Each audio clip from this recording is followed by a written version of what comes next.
पुराने जमाने की बात है। एक गांव में एक आदमी रहता था जिसके पास एक घोड़ा था। उसके 4 बेटे थे। पिता को तो चारों बेटे बराबर प्यारे थे, लेकिन अक्ल के मामले में वे सब एक जैसे नासमझ थे। जब उस आदमी का इंतकाल हो गया तो चारों भाइयों ने आपस में सलाह की कि अब घोड़े को कौन पालेगा। काफी सोच विचार के बाद उन्होंने अजीब फैसला किया। बोले, घोड़े को काटकर बराबर बराबर बांट लेते हैं। हर भाई के हिस्से में एक एक टांग आएगी। लेकिन जल्द ही उन्हें समझ आया कि घोड़े का बाकी शरीर कैसे बांटेंगे, यह तो उन्हें खुद भी नहीं पता। वे घोड़े के पास खड़े होकर इसी उलझन में थे कि तभी उधर से एक राहगीर गुजरा। उसने पूछा, भाइयों, क्या परेशानी है? एक भाई बोला, हम 4 भाई हैं, ये बताइए इस घोड़े को बराबर कैसे बांटें? उस आदमी ने मुस्कुराकर कहा, यह तो बहुत आसान है। घोड़े को बेच दो और जो पैसे मिले उन्हें आपस में बांट लो। चारों भाइयों को यह बात बहुत समझदारी वाली लगी। वे घोड़े को लेकर शहर की तरफ चल पड़े। रास्ते में जंगल आया। दिन भर के थके हुए थे, वहीं लेटते ही गहरी नींद सो गए। रात के सन्नाटे में एक चोर वहां से गुजरा। उसने देखा कि चारों आदमी गहरी नींद में खर्राटे ले रहे हैं। चोर ने धीरे से घोड़े की रस्सी खोली और घोड़े को लेकर चुपचाप भाग गया। थोड़ी देर बाद एक भाई की आंख खुली। उसने देखा कि घोड़ा गायब है। उसने फौरन बाकी भाइयों को जगाया। एक भाई ने ऊँगते हुए कहा, सो जाओ, शायद रमजान खान ले गया होगा, सुबह देखेंगे। सुबह होते ही चारों रमजान खान को ढूंढने निकल पड़े। रास्ते में उन्हें जमीन पर ऊंट के पैरों के निशान दिखाई दिए। एक बोला, ये नर ऊंट के निशान हैं। दूसरा बोला, लगता है ऊंट एक आंख से अंधा था। तीसरा बोला, और ये रस्सी तोड़कर भागा है। आगे बढ़े तो एक आदमी परेशान हालत में आता दिखा। उसने पूछा, भाइयों, क्या तुमने मेरा ऊंट देखा है? चारों ने एक एक बात जोड़ दी। नर ऊंट, एक आंख से अंधा, रस्सी तोड़कर भागा। वह आदमी हैरान रह गया। बोला, तुम इतनी सही बातें बता रहे हो और फिर कहते हो ऊंट नहीं देखा। जरूर तुमने ही चुराया है। चलो बादशाह के पास चलते हैं। सब बादशाह के दरबार की ओर चल पड़े। रास्ते में इंसान के पैरों के निशान दिखे। एक भाई बोला, ये किसी औरत के निशान हैं। दूसरा बोला, लगता है घर से नाराज होकर निकली है। तीसरा बोला, और गर्भवती भी है। थोड़ी देर में एक आदमी दौड़ता हुआ आया। बोला, क्या तुमने मेरी बीवी को देखा? भाइयों ने वही सारी बातें दोहरा दी। वह आदमी गुस्से में बोला, तुम सब जानते हो और फिर कहते हो कुछ नहीं देखा। जरूर मेरी बीवी तुम लोगों के पास है। भाइयों ने कहा, अगर शक है तो चलो बादशाह के पास। अब ऊंट वाला, औरत का पति और चारों भाई सब दरबार पहुंच गए। रास्ते में वे रमजान खान के घर भी पहुंचे। उससे घोड़े के बारे में पूछा। उसने साफ इनकार कर दिया। आखिरकार सब बादशाह के सामने पेश हुए। बादशाह ने पूरी बात सुनी। ऊंट वाले और उस आदमी ने चारों भाइयों पर इल्जाम लगाए। जब भाइयों से पूछा गया तो उन्होंने कहा, हुजूर, हमने कुछ नहीं देखा, हमने सिर्फ निशानों से अंदाजा लगाया। बादशाह मुस्कुराया और बोला, तुम चोर नहीं हो, लेकिन तुम्हारी अकल तुम्हारे लिए मुसीबत बन गई है। जो बिना देखे हर बात का दावा करे वही सबसे बड़ा बेवकूफ होता है। और इस तरह बादशाह ने इंसाफ किया। इसी वजह से वे सब हमें पकड़कर यहां ले आए हैं। बादशाह ने फिर सवाल किया, जब रमजान खान घोड़ा चुराकर ले जा रहा था तो क्या तुम में से किसी ने उसे देखा? चारों भाइयों ने एक साथ कहा, हुजूर, हमने उसे देखा ही नहीं। यह सुनकर बादशाह को गुस्सा आ गया। उसने कहा, जब तुमने देखा ही नहीं तो उस पर इल्जाम क्यों लगाया? फिर उसने पूछा, और ये लोग जो तुम्हें चोरी और अगवा करने का कसूरवार बता रहे हैं, उसके बारे में तुम क्या कहोगे? चारों नासमझ भाइयों ने बड़ी मासूमियत से जवाब दिया, हुजूर, ये लोग हम पर झूठी तोहमत लगा रहे हैं। हम मुजरिम नहीं हैं। दरअसल हमें इल्म गैब आता है। हमें सब कुछ उसी के जरिए मालूम हो जाता है। बादशाह ने हैरानी से कहा, अगर ऐसा है तो मैं तुम्हारा इम्तिहान लूंगा। उसने एक अनार मंगवाया, उसे एक संदूक में रख दिया और बोला, बताओ इस संदूक के अंदर क्या है? चारों भाई एक दूसरे का मुंह देखने लगे। बड़े भाई ने कहा, अंदर कोई गोल सी चीज है। दूसरे ने कहा, इसके ऊपर कुछ ताज जैसा भी होगा। तीसरे ने कहा, क्यों ना साफ साफ कह दें इसमें अनार है। बादशाह को यकीन हो गया कि ये लोग सच कह रहे हैं। उसने रमजान खान से कहा, इनका घोड़ा वापस करो या इसकी कीमत अदा करो। और बाकी लोगों से कहा, तुम लोग जाओ, अपना ऊंट और बीवी खुद तलाश करो। चारों भाई घोड़े की कीमत लेकर बहुत खुश हुए। उन्होंने शहर के बाजार से कई भेड़ बकरियां खरीदी और बड़े घमंड के साथ अपने गांव की तरफ चल पड़े। रास्ते में एक घना जंगल आया। ठंडी हवा और पेड़ों की छांव देखकर उन्हें नींद आने लगी। थकान भी बहुत थी, इसलिए वे एक बड़े पेड़ के नीचे लेट गए और सो गए।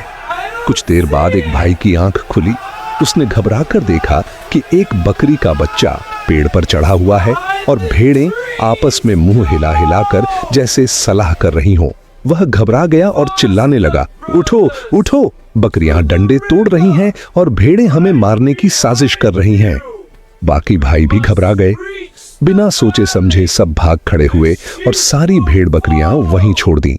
भागते भागते एक भेड़ उनके पीछे दौड़ने लगी। एक भाई ने पीछे मुड़कर पत्थर उठाया और फेंक दिया। भेड़ वहीं गिर पड़ी। वह चिल्लाया, भागो, अपनी जान बचाओ। काफी दूर जाकर वे रुके। जब सांस ठीक हुई तो एक ने कहा, जरा गिनती करो, हम सब पूरे हैं या नहीं। एक भाई ने गिनना शुरू किया, 1, 2, 3। फिर बोला, अरे चौथा कहां गया। असल में वह हर बार दूसरे तीनों को गिनता और खुद को भूल जाता। बारी बारी सबने गिनती की, लेकिन हर किसी को यही लगा कि उनका एक भाई गायब हो गया है। उसी वक्त उधर से एक राहगीर गुजरा।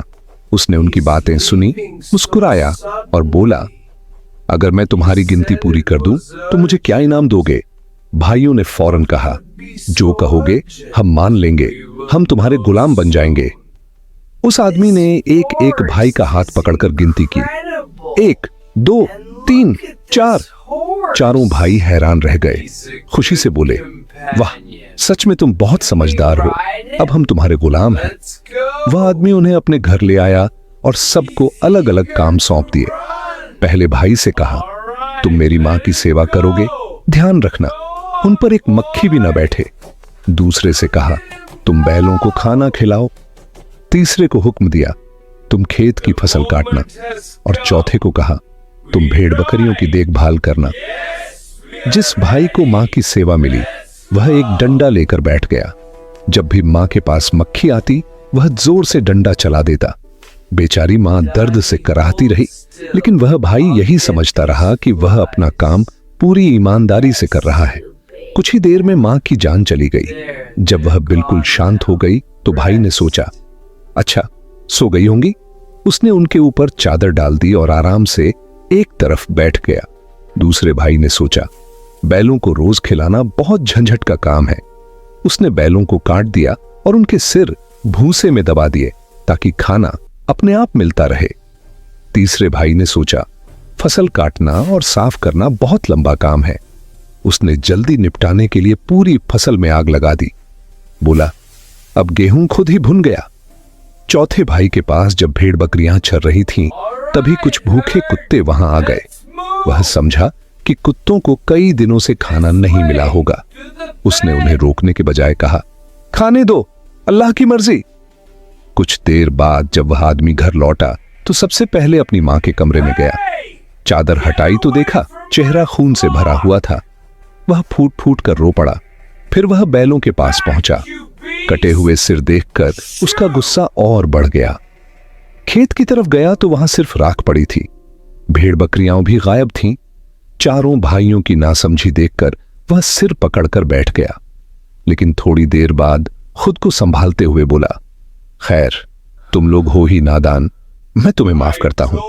फिर उसने कहा, जाओ कब्रिस्तान जाओ और एक ऐसी कब्र खोदो जो कान के बराबर गहरी हो।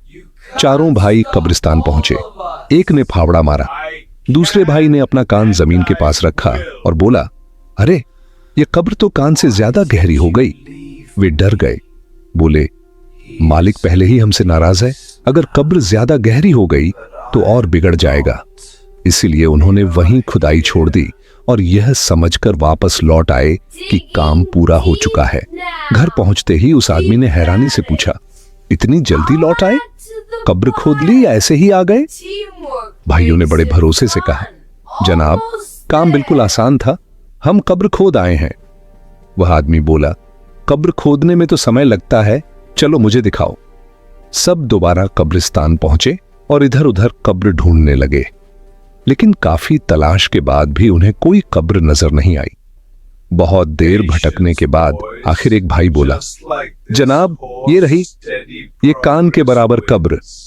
घुड़सवार गुस्से से चिल्लाया, अरे ना समझो, मैंने कान दिखाकर गहराई बताई थी, यह तो बस मुट्ठी भर मिट्टी है। गुस्से में उसने कहा, जाओ मेरी मां की लाश ले आओ, कब्र मैं खुद खोद लूंगा। चारों भाई फौरन दौड़े। उन्होंने बूढ़ी औरत की लाश चारपाई पर रखी और तेजी से कब्रिस्तान की ओर चल पड़े। रास्ते में कहीं चारपाई हिलते हिलते झुक गई और लाश नीचे गिर गई, लेकिन उन नादानों को खबर तक न हुई। जब कब्रिस्तान पहुंचकर उन्होंने चारपाई नीचे रखी तो सब एक दूसरे का मुंह देखने लगे। घुड़सवार ने गुस्से में पूछा, मेरी मां कहां है? घबराकर भाइयों ने कहा, जनाब, हम तो लाश लेकर ही आ रहे थे, लेकिन रास्ते में वह कहीं भाग गई। यहां आकर देखा तो चारपाई खाली थी। घुड़सवार का माथा ठनक गया। ये कैसे हो सकता है कि मरी हुई औरत भाग जाए? फिर वह गरज कर बोला, जाओ जैसे भी हो मेरी मां को ढूंढ कर लाओ, नहीं तो उसकी जगह तुम चारों को यहीं दफन कर दूंगा। चारों भाई डर के मारे फिर निकल पड़े। थोड़ी दूर गए होंगे कि उन्होंने एक बूढ़ी औरत को लकड़ियां बटोरते देखा।